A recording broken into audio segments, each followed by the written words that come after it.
మరుగున పడిన చరిత్ర రహస్యాలు బయటికి రావాలి.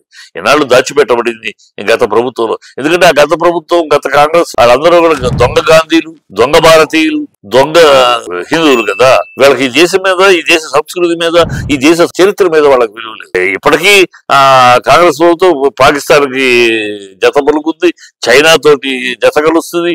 ఈ దేశానికి నిరంతర ద్రోహం తలపెట్టి ఆ రెండు దేశాలతో వీళ్ళు అమితమైన స్నేహం చూపిస్తా ఉంటారు. ఇప్పటికీ రాహుల్ గాంధీ ఈ భారతదేశాన్ని సౌత్ ఇండియా వాళ్ళు సౌత్ ఆఫ్రికన్ లాగా ఉంటారు, నార్త్ ఈస్ట్ వాళ్ళు చైనీస్ లాగా ఉంటారు, ఇంకోలాగా ఉంటారు. ఈ నా దేశ ప్రజల్ని విమర్శిస్తూ ఉంటే మనం చూస్తూ ఊరుకోవాల్సి వస్తుంది.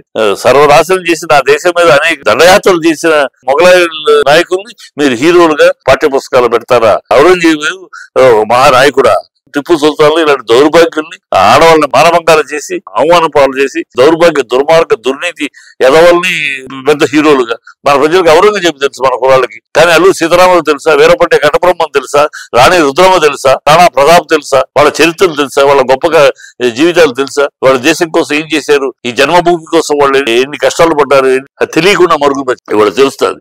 Thanks to my industry.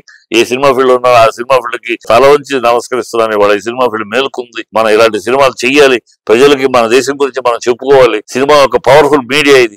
ఈ మీడియా ద్వారా కేవలం పాటలు, ఫైట్లు, సాంగ్లే కాదు, ఇలాంటి సినిమాలు తీసి కూడా ప్రజలు మెచ్చుకుంటారు. ఇవాళ కాశ్మీర్ ఫైల్స్ అవ్వచ్చు, కేరళ ఫైల్స్ అవ్వచ్చు, ఈ నిజాలు బయటకు వస్తున్నాయి. ప్రజలు నిజం తెలుసుకుంటున్నారు. ఎన్ని అబద్ధాలలో మన బతికామన్నాళ్ళు ఈ నిజాలను మరుగున పడినాయి కదా అని వాళ్ళు తెలుసుకుంటున్నారు. అది తెలుసుకోవాలి.